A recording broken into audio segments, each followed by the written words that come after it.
They won. They won. They won. That's the first win of 2021. Bears win 20-17 over the Cincinnati Bengals. And frankly, this game was pretty boring until the fourth quarter. Which, if you watch the game, you know exactly what I'm talking about. But if you haven't and you're looking for this for a recap, we'll get to it. But first, let's quickly go over the previous three quarters. It's the Bears' first home game of 2021. It's their first home game with fans since 2019 against the Kansas City Chiefs. We lost 26-3 to Mahomes. That was our last home game with fans in the stands. So hopefully the Bears can get this win. Another AFC team that we're playing. It's an AFC North opponent, our first of the year. I didn't know this until before the game, and I just kind of was curious. But I knew that the Bears went 4-0 against the AFC North in 2017, and yet they went 5-11. They went 4-0 inter-conference, and yet won one game inside of their own conference. Well, they won every game against the AFC North that year, and I was curious how they did when the last time the Bengals came to Chicago, and the rest of the AFC North matchups happened, which was 2013. I know Bears fans don't like to think about 2013, but this was our week one opener. We beat the Bengals. We have 8 straight wins going into this game against the AFC North. Let's make it 9. Well, it looks like they were on a good track to it because Andy Dalton came out to start. Yeah, I don't really care. He looked fine against the Rams. Had the bad pick, had a couple bad reads, but honestly, it's the Bengals. Their defense isn't that good. But Andy Dalton gets to start. First drive of the game. The Bears methodically drive the ball down, and Dalton throws an 11-yard touchdown pass to Allen Robinson. My boy's first of the year. This was impressive because the Bears don't score on opening drives. Unless it takes a while. They just don't do it for some reason. It's just not really in their DNA. Hey, the offense looked pretty well on the first drive, and Dalton got his first touchdown pass in a Bears uniform. So I guess that's worth something. So the Bears look good on the first drive, and they throw a touchdown. Yay! Allen Robinson gets the score, and it's 7-0 at the end of the first quarter as a bunch of defensive play comes around. And that's how the first quarter ends. So, at the end of the first quarter, it's 7-0, right? Bears are driving, and Andy Dalton just decides to rattle off 2 10-plus yard runs for some reason. Andy Dalton just was like, hey, Justin, I have legs too. Kind of. But he actually was like, he got like probably a good 20-plus rushing yards in this game. But after the second rush of 10-plus yards, as he was trying to go out of bounds, something must have happened when he tried to make that one last step before going out of bounds. He must have twisted his ankle or something happened, maybe hyperextending a knee. I have no idea what happened, but it looks like he may have hurt his ankle and injured it. Dalton went out of the game, and he came back in briefly after kind of trying to, warm up a little bit. But evidently, he went out of the game. The entire second half was Justin Fields' game. Speaking of Justin Fields, you know what he does? Runs the ball twice, and then on a 4th and 1 tries to QB sneak, and initially looked like they got it. But after further review, they didn't. So the Bears are now 0 for 5 on 4th down conversions. I honestly could not expect anything more. Honestly, that's the most Bears way to open on 4th down. We're not a good team when it comes to 4th down conversions. This has been going on for who knows how long. Funnily enough, the Bengals went for it on 4th down on their ensuing drive, and Kendall Vildor makes the play. Got away with the holding call after looking at the replay. Should have given the Bengals a first down, but it doesn't. I forgot to mention on the Bengals' first drive, they were about to go 3-and-out, but Deshaun Gibson decides to go up to, I think it was Jamar Chase, who was on the ground, and just right over him. Can't do that. That's taunting for these new taunting rules. You're not allowed to do that. So they get an extra set of downs, and thankfully, the Bears, I think, got a sack that put them out of field goal range, and they punted away. Robert Quinn's got 1.5 sacks for the first 2 games of the year. I think he had like maybe 3 all of last year, so he's already doing better than what he did last year. So they kind of trade off punts after those 2 failed fourth down conversions. And the end of the first half, it's only 7-0 Chicago over Cincinnati right now. So, as you can see, offense definitely not being a factor for either of these teams in the first half. The defense, outside of the opening drive where the Bears scored a touchdown, no points. And then the second half. Oh, the second half. So the first half had basically nothing. The second half had basically everything happen in this game. The Bengals on their first drive went down the field and kicked a field goal, so it's 7-3. They've cut the lead to only 4 points. Good job, Bears D. You kind of did something. Naturally, after the Bengals kick a field goal, the Bears, on their ensuing drive, punt. And you know why? Because Justin Fields fumbled a ball after being sacked, but he actually got it back, which, frankly, I was honestly shocked that he was able to get it back because of just the Bengals just couldn't pick it up, and Justin Fields was able to dive on it. Justin, you gotta hold on to the ball, man. Anyways, the Bears punt. So the Bengals get it back, and on their very first play, Burrow completes a pass to T. Higgins. But, the ball comes out. It's stripped, and the Bears pick it up. They take over. It took them just one play, and guess who? Eddie Jackson, who had a terrible game last week against the Rams. A terrible game. Comes up, punches it out, and forces the first Bears turnover of the season. The Bears would go 8 plays and 29 yards, taking about 5 minutes a clock, and transitioning this game into the fourth quarter with only 10 points scored. 7-3. Yeah. The drive ends with Santos kicking a field goal just after the third quarter ends, so it's 10-3 Chicago. Finally, double digits. It only took you 45 minutes of game time for one team to reach 10 points. On the Bengals' ensuing drive, Burrow on third down completes Tyler Boyd for 22 yards, targeting Duke Shelley, who was targeted all day. When Boyd, Higgins, Chase, anyone was on Duke Shelley, that was one of the first places Joe Burrow looked. And he was able to complete it most of the time. Duke Shelley was lit up today. Didn't really have a great game, but that was because they targeted him. And that's, what you do. You target the guy you're going to beat. But 3 plays later, after Boyd gains 22 yards, Burrow drops back to pass, as, a normal QB does, and he throws it, but it's intercepted by Roquan Smith. And there he goes down the sideline. He's still going. Somehow he's not out of bounds, and then he leaps over, and he's in for the touchdown. Roquan Smith, a pick 6. And the Bears go up 16 with the extra point, 17-3. That is the first Bears pick 6 in almost 2 years. The last Bear to get a pick 6 was Clinton Dix all the way back in week 3 of 2019 against the then Washington Redskins. So, 2 years, and now Roquan Smith finally gets his touchdown. Honestly, he's had a couple great picks. He's been close to the end zone a couple times. Glad he's able to get one across the goal line.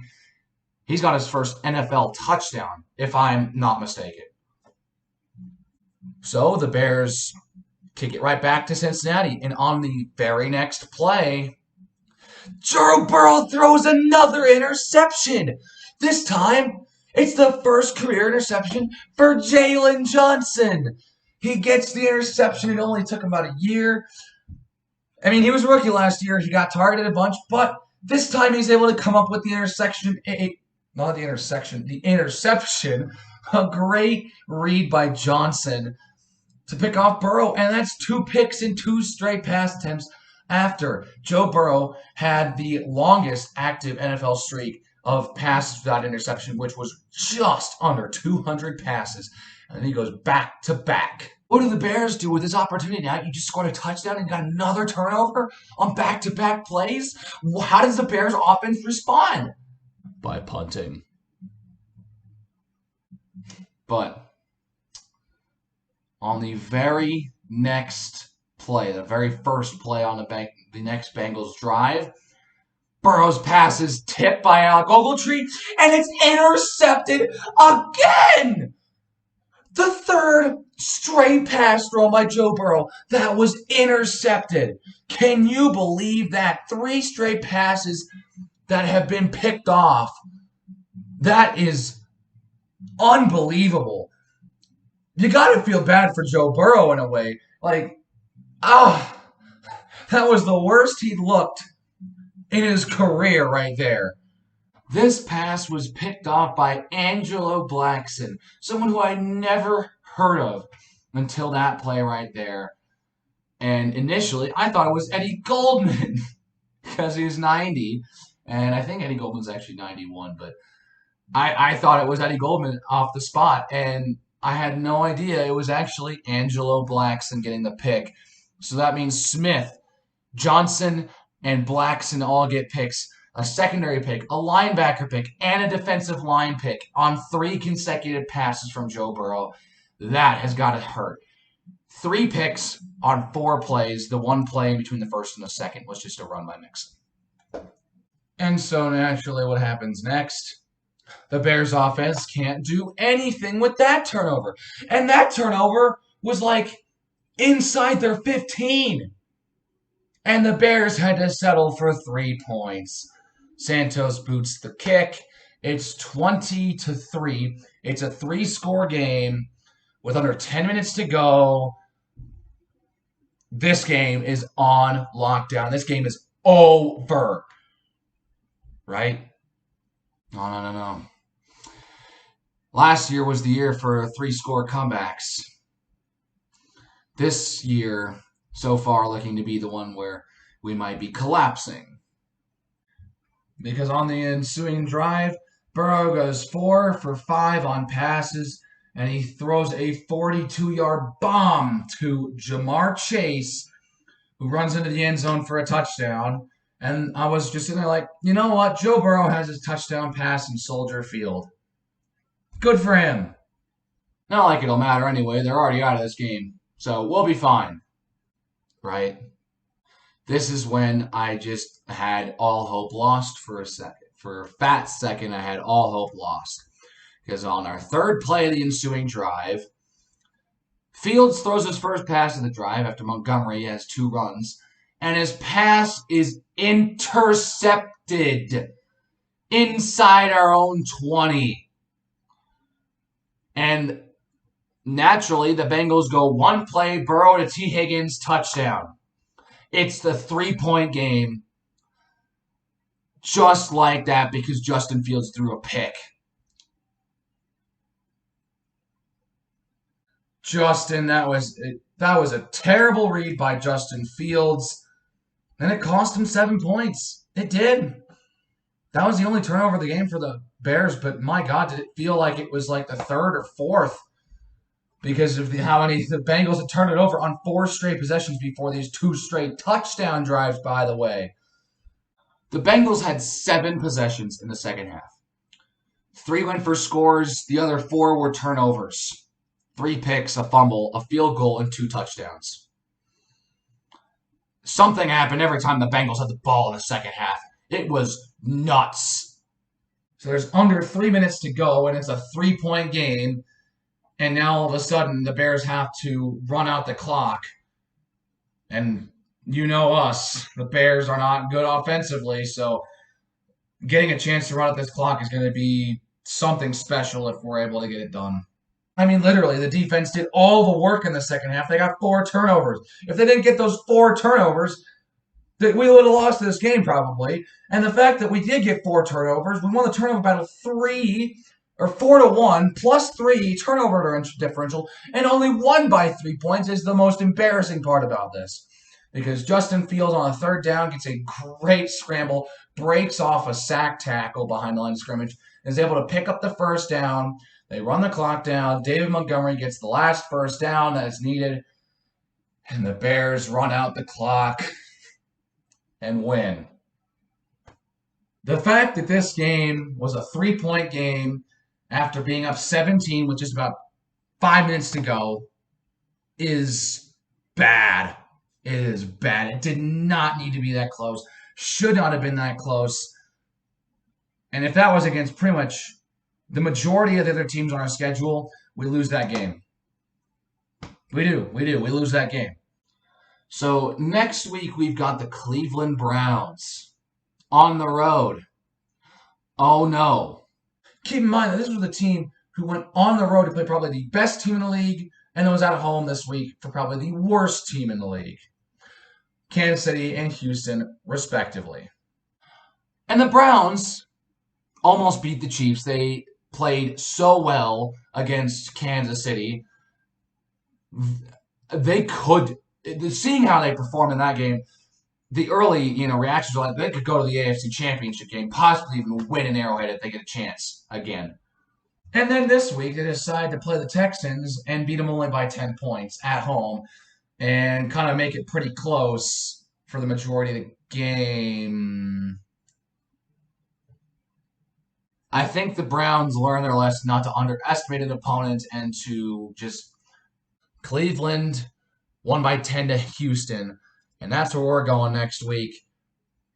I don't have much hope for this game. I'm going to be completely honest. I don't have much hope going to Cleveland. Who knows? It could be Justin Fields' first start, depending on how Andy Dalton recovers this week.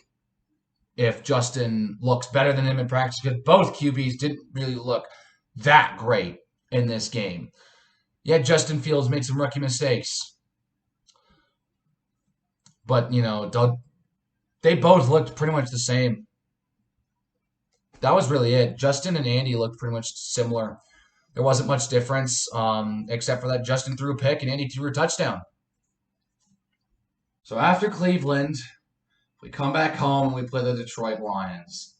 And I would say that's a game we're going to win, but, this is the Bears, and I can't ever look at a game and say, okay, this is a for sure win. We are 100% winning this game. There's no way we lose this game, especially in the division. So, this was a rough game. They have things to fix, but they did do some things right. The defense made some major adjustments, and they played great. Got 4 turnovers in this game. You can't ask for much more out of your defense. And they got a defensive touchdown. You cannot ask for much more out of your defense. This game's weakness was the offense, as they just could not get anything going against a pretty weak Bengals defense. They couldn't really get anything going. Come on. They had 2 field goals in the fourth quarter. Yeah, in the fourth quarter. That could have gone for touchdowns. You had 3 picks. One of them went for a touchdown. 2 of them were picked off in Bengals territory, and you scored 3 points off of those 2 turnovers? Keep in mind, don't forget about the fumble in the third quarter that led to the other field goal. But, you had 6 points off of turnovers, 13 if you count the defensive touchdown. We need to be better, and we need to score points every single time we turn over the ball in the opposing team's territory. That is important. And that's how we can pull away from games, because it seemed like we pulled away from this game, but apparently we didn't, because our defense, after getting 4 turnovers, didn't really look all that great. Actually, no, they looked pretty good today. They let up the 42-yard touchdown. That was pretty much their one bad play. And, the other touchdown was a one-play 7-yard touchdown. They got it at the 7 because they picked off Fields inside our 15. So I can't really blame the defense for letting up that touchdown. Well, you can, but I don't necessarily put the entire blame of those 7 points on the defense. We got the win, but there are major adjustments that we still need to be able to make. We got the 1-1 record. Statistics, always show in this time of year. It's like if you start 0-2, your chance of going to the playoffs go down under 20%. But if you go 1-1, they're close to 50. It's crazy how starting 0-2 literally can ruin your season like that. It's crazy. I said at the end of the last video, this was a must win, and they got the win. Doesn't matter how you get the win. A win is a win. Are there things to improve? Of course. We definitely all saw it. Will Justin Fields start next week? I don't know. Depends on how Andy Dalton recovers and performs in practices this week. Most likely, Justin will probably get the start. I'm probably going to bank on thinking that Justin will get the start, but Andy may surprise all of us and recover well and to get that start. Which, Bears fans would go up in a frenzy if he got the start on, next Sunday against Cleveland Browns. The QB carousel just keeps on turning. That's the story of the Bears right now. Is it Andy or is it Justin? Is the defense even good? Was this game just a fluke or is the defense actually good? All these questions can be answered partially next week, but as we get a little bit more in the year, they'll be really answered. That is going to do it for this one. If you like this video, please hit that like button. Please hit that subscribe button, and I will see you guys in the next video.